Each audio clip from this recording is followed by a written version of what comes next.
Good morning class 10। आज हम लोग आपके एनसीईआरटी बुक का चौथा चैप्टर क्वाड्रेटिक इक्वेशन डिस्कस करेंगे। इम्पॉर्टेंट टॉपिक है।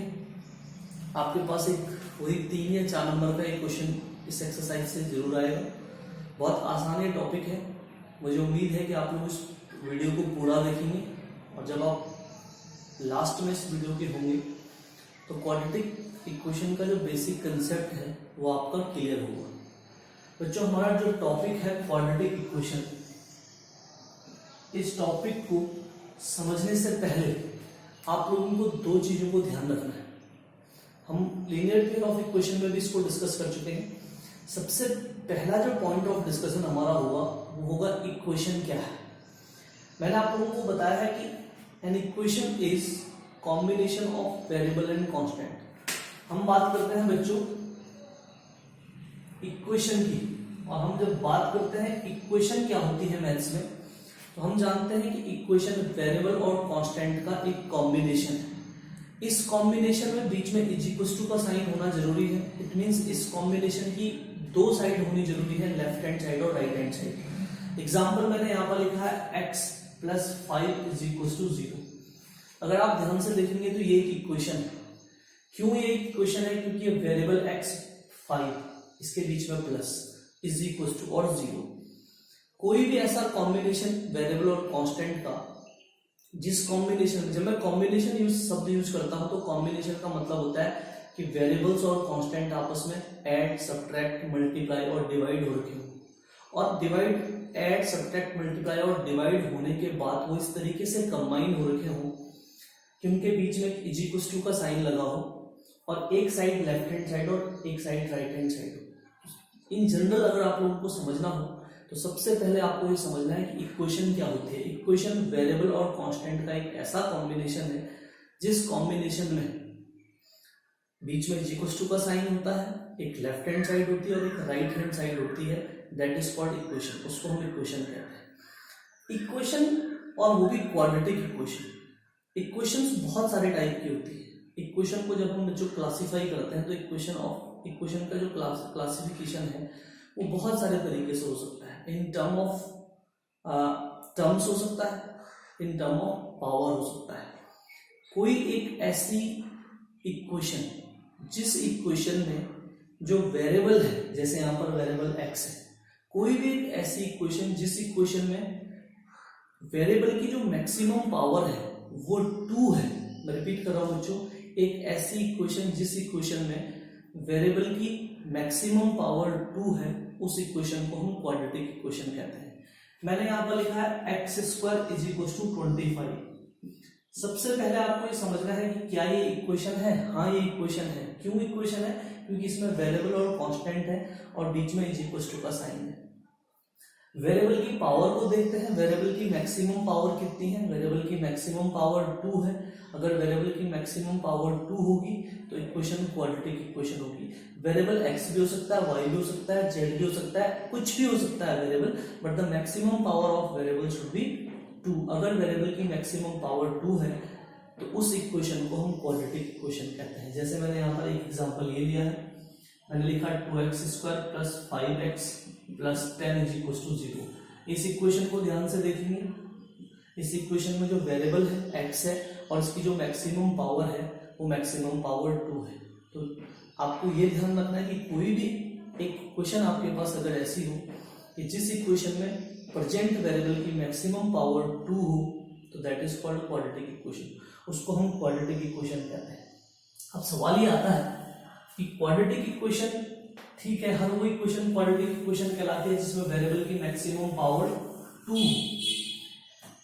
क्या कोई जनरल क्वाड्रेटिक इक्वेशन हमारे पास होती है? जनरल क्वाड्रेटिक इक्वेशन का मतलब एक ऐसी इक्वेशन जिस इक्वेशन की फॉर्म में दुनिया की जितनी भी क्वाड्रेटिक इक्वेशन हो वो लिखी जा सके।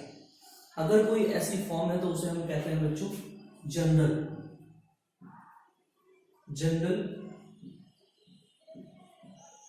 Quadratic equation. ये जो जनरल क्वाड्रेटिक इक्वेशन है इसको आपको बहुत अच्छे तरीके से समझना है। जनरल क्वाड्रेटिक इक्वेशन का मतलब होता है कि दुनिया में जब भी क्वाड्रेटिक इक्वेशन लिखी जाएगी तो उसकी फॉर्म कैसी होनी चाहिए। उसकी फॉर्म होती है बच्चों ax² + bx plus C is equal to 0। Quadratic equation अगर स्टैंडर्ड फॉर्म में है तो उसका फॉर्म ऐसा होना चाहिए, इसीलिए हम इसको कहते हैं जनरल इक्वेशन।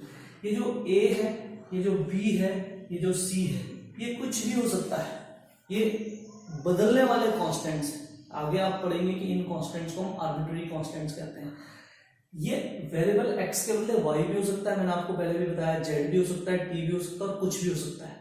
लेकिन अगर कोई इक्वेशन इस फॉर्म में गिवन है तो ये क्वाड्रेटिक इक्वेशन का जनरल फॉर्म है। अब मैं एक एग्जांपल ले रहा हूं, 5x² प्लस 3x और प्लस 10 इज इक्वल टू 0। ये क्वाड्रेटिक इक्वेशन है और ये क्वाड्रेटिक इक्वेशन स्टैंडर्ड और जनरल फॉर्म में है। यहाँ पर a का वैल्यू 5 है, यहाँ पर b का वैल्यू बच्चे 3 है, यहाँ पर c का वैल्यू 10 है, ये जनरल फॉर्म है। एक और एग्जांपल लिया हमने, -6x² माइनस का 2x और -5 इज इक्वल टू 0। क्या ये क्वाड्रेटिक इक्वेशन है? हाँ, ये क्वाड्रेटिक इक्वेशन है। क्या ये स्टैंडर्ड फॉर्म में है? हाँ, ये स्टैंडर्ड फॉर्म में है। यहाँ a की वैल्यू -6 है, b की वैल्यू -2 है और c का वैल्यू यहाँ पर -3 है। मैंने यहाँ पर लिखा बच्चों x² इज इक्वल टू 25। क्या ये क्वाड्रेटिक इक्वेशन है? हाँ, ये क्वाड्रेटिक इक्वेशन है, क्योंकि इसमें वेरिएबल की मैक्सिमम पावर 2 है। क्या ये क्वाड्रेटिक इक्वेशन जनरल फॉर्म में है, स्टैंडर्ड फॉर्म में है? नहीं, ये क्वाड्रेटिक इक्वेशन स्टैंडर्ड फॉर्म में नहीं है, क्योंकि स्टैंडर्ड फॉर्म तो कुछ इस तरीके से होती है। अगर मैं इसको स्टैंडर्ड फॉर्म में लिखना चाहता हूं तो मैं इसे स्टैंडर्ड फॉर्म में लिख सकता हूं। कैसे लिख सकता हूं? इस क्वाड्रेटिक इक्वेशन का फॉर्म बदलना है, लेकिन इसकी जो वैल्यू है वो बदलनी नहीं चाहिए। तो मैंने क्या किया बच्चों, मैंने लिखा x², इसके साथ कोफिशिएंट कुछ नहीं है तो 1 है, प्लस मैंने लिख दिया 0 इंटू एक्स और इस 25 को मैं इधर ले आया और इज इक्वल टू 0। ये क्वाड्रेटिक इक्वेशन थी लेकिन स्टैंडर्ड फॉर्म में नहीं थी। इस क्वाड्रेटिक इक्वेशन को मैंने स्टैंडर्ड फॉर्म में कन्वर्ट कर दिया। कैसे किया? x² को ऐसे रहने दिया, क्योंकि सबसे पहले x² आता है, फिर प्लस b इंटू एक्स आता है, जो कि हमारे पास इस क्वेश्चन में है नहीं। तो मैंने क्या किया बच्चों, 0 इंटू एक्स कर दिया। इसका वैल्यू 0 ही रहेगा, कोई वैल्यू इसका है नहीं।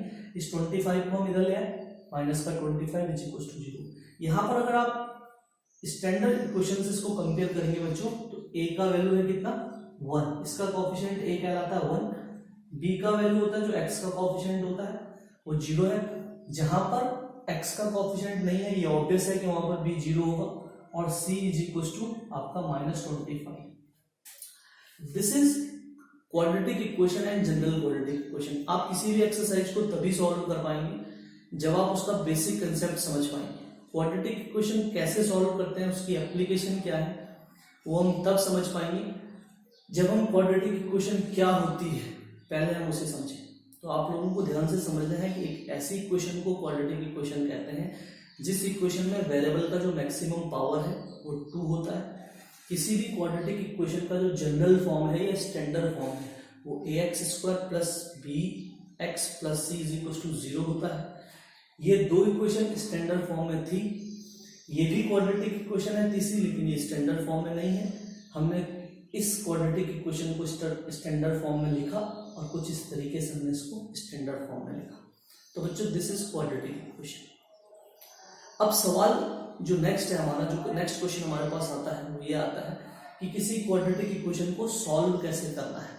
What is the meaning of solution of quadratic equation. हमने क्वाड्रेटिक इक्वेशन को देखा, उसकी जनरल फॉर्म को देखा। अब हमें देखना है बच्चों की क्वाड्रेटिक इक्वेशन को किस तरीके से सॉल्व किया जाएगा। हम देख रहे हैं सॉल्यूशन, ये बेसिक कंसेप्ट है, इसको आपको ध्यान से समझना है। Solution of quadratic equation, quadratic equation को कैसे सॉल्व किया जाए या क्वाड्रेटिक इक्वेशन के सॉल्यूशन का मतलब क्या होता है।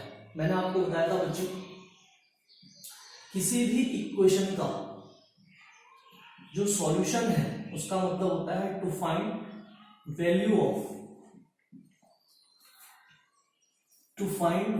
Of variable present in equation. किसी भी इक्वेशन को सॉल्व करने का मतलब होता है उस इक्वेशन में प्रेजेंट वेरिएबल की वैल्यू निकालना। अगर हमारे पास quadratic equation ax² plus bx plus c is equal to 0 की फॉर्म में है, या फिर मान देते हैं ay² plus by plus c is equal to 0 की फॉर्म में है, और हमें इनको सॉल्व करना है। तो इनको सॉल्व करने का मतलब है बच्चों find to find value of, क्योंकि इसमें वेरिएबल x है तो इसको सॉल्व करने का मतलब है हमें इस इक्वेशन से x का वैल्यू निकालना है या x की वैल्यूज निकालनी है। इस इक्वेशन को सॉल्व करने का मतलब होगा to find the value of y। आपको क्वाड्रेटिक इक्वेशन को पढ़ने से पहले ये ध्यान रखना है कि क्वाड्रेटिक इक्वेशन को सॉल्व करने का मतलब क्या है। क्वाड्रेटिक इक्वेशन को सॉल्व करने का मतलब है बच्चों उस क्वाड्रेटिक इक्वेशन में जो प्रेजेंट वेरिएबल होगा उस वेरिएबल की हमें वैल्यू निकालनी है, नंबर 1। नंबर 2 आपको ध्यान रखना है,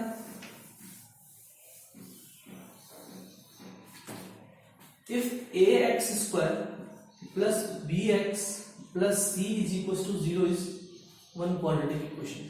अगर हम मान लेते हैं कि हमारे पास एक क्वाड्रेटिक इक्वेशन है और हमें इस इक्वेशन को सॉल्व करना, हम जानते हैं कि इसको सॉल्व करने का मतलब ये है कि हमें यहाँ इस इक्वेशन में जो वेरिएबल प्रेजेंट है उसकी वैल्यू निकालनी है, क्योंकि इस वेरिएबल की जो मैक्सिमम पावर है वो 2 है।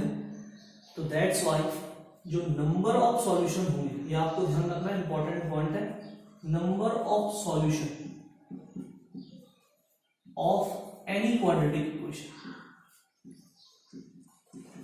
किसी भी क्वाड्रेटिक इक्वेशन को जब हम सॉल्व करेंगे तो बच्चों जो उसके सॉल्यूशन होंगे, क्योंकि क्वाड्रेटिक इक्वेशन में वेरिएबल का मैक्सिमम पावर 2 है तो that's why the number of solution of quadratic equation will be 2। It means अगर मैं किसी क्वाड्रेटिक इक्वेशन को सॉल्व करता हूं तो मुझे x की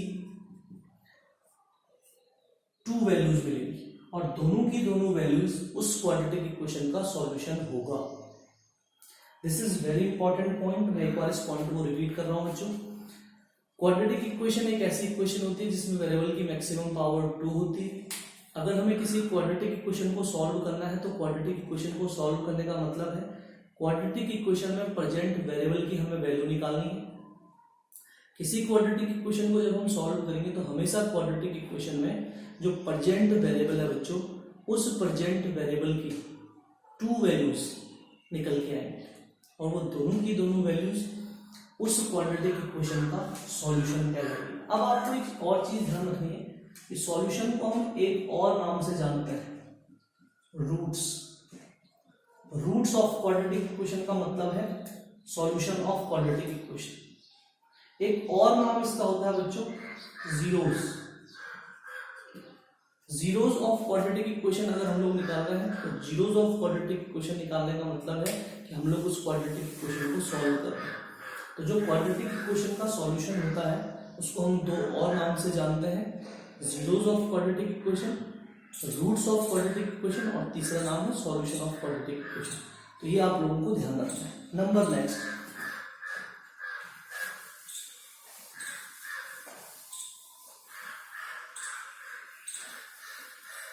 अब हमारे पास क्वेश्चन आता है कि क्वाड्रेटिक इक्वेशन को सॉल्व कैसे किया जाए, किसी क्वाड्रेटिक इक्वेशन को सॉल्व कैसे किया जाए। क्योंकि आप लोगों ने क्लास 9th में भी एक मेथड से क्वाड्रेटिक इक्वेशन को सॉल्व करना सीखा, फैक्टर मेथड से आप लोगों ने क्वाड्रेटिक इक्वेशन को सॉल्व करना सीखा है। यहाँ हम किसी क्वाड्रेटिक इक्वेशन को 3 तरीके से 3 मेथड से सॉल्व करना सीखेंगे और आपके पास तीनों के तीनों जो मेथड होंगे वो इंपॉर्टेंट होंगे। Solution of quadratic equation methods, हम इन तीनों मेथड्स को 1 by 1 डिस्कस करेंगे। किसी क्वाड्रेटिक इक्वेशन को सॉल्व करने के बच्चों हमारे पास यहाँ पर 3 मेथड्स हैं। सबसे पहले आता है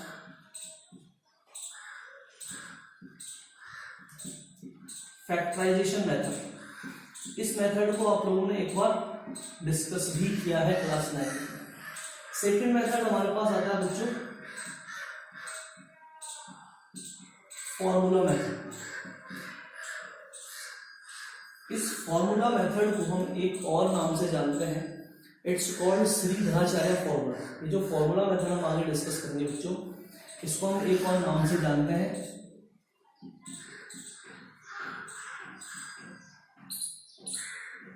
it's known as Sridharacharya formula. इसका नाम है, इस पर ज्यादा सोचने की जरूरत नहीं है। फॉर्मूला मेथड में जिस फॉर्मूला को हम यूज करते हैं that formula was derived by a mathematician Sridharacharya. That's why this particular method is known as formula method or Sridharacharya method.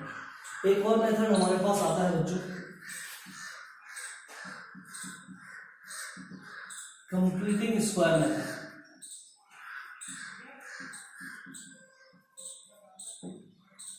एक और मेथड हमारे पास आता है बच्चों, कंप्लीटिंग स्क्वायर मेथड। आप लोगों को ध्यान देना है, पिछले साल ये कंप्लीटिंग स्क्वायर मेथड आपके सिलेबस में नहीं था, लेकिन फिर भी आपको किसी क्वाड्रेटिक इक्वेशन को इस कंप्लीटिंग स्क्वायर मेथड से भी सॉल्व करना सीखना है। तो आप लोगों को मैं 1 बाय 1 इन तीनों मेथड्स को बताऊंगा कि किस तरीके से हम जो है किसी क्वाड्रेटिक इक्वेशन को फैक्टराइजेशन मेथड से सॉल्व करते हैं, किस तरीके से हम किसी क्वाड्रेटिक इक्वेशन को जो है फॉर्मूला मेथड से सॉल्व करते हैं, किस तरीके से हम कंप्लीटिंग स्क्वायर मेथड से किसी क्वाड्रेटिक इक्वेशन को सॉल्व करते हैं। क्वाड्रेटिक इक्वेशन का सॉल्यूशन हम तभी करेंगे जब आपका ये बेसिक कंसेप्ट क्लियर होगा, और इस बेसिक कंसेप्ट को क्लियर करने के बाद बच्चों आप लोगों को कम से कम 10 डिफरेंट टाइप की क्वाड्रेटिक इक्वेशन अपने आप से लिखनी है, सो दैट कि आप ये समझ पाएं कि क्वाड्रेटिक इक्वेशन क्या होता है। नेक्स्ट वीडियो में मैं आप लोगों को बताऊंगा कि कैसे हम किसी क्वाड्रेटिक इक्वेशन को सॉल्व करते हैं, लेकिन वो वीडियो तभी आपके लिए यूजफुल होगा अगर आप इस वीडियो में दिए गए इंस्ट्रक्शंस को बहुत केयरफुली जो है फॉलो करें। तो आज के लिए हम इतना ही करेंगे, इस वीडियो को पूरा देखिए और लास्ट में इसको लाइक और सब्सक्राइब जरूर करें। Thank you.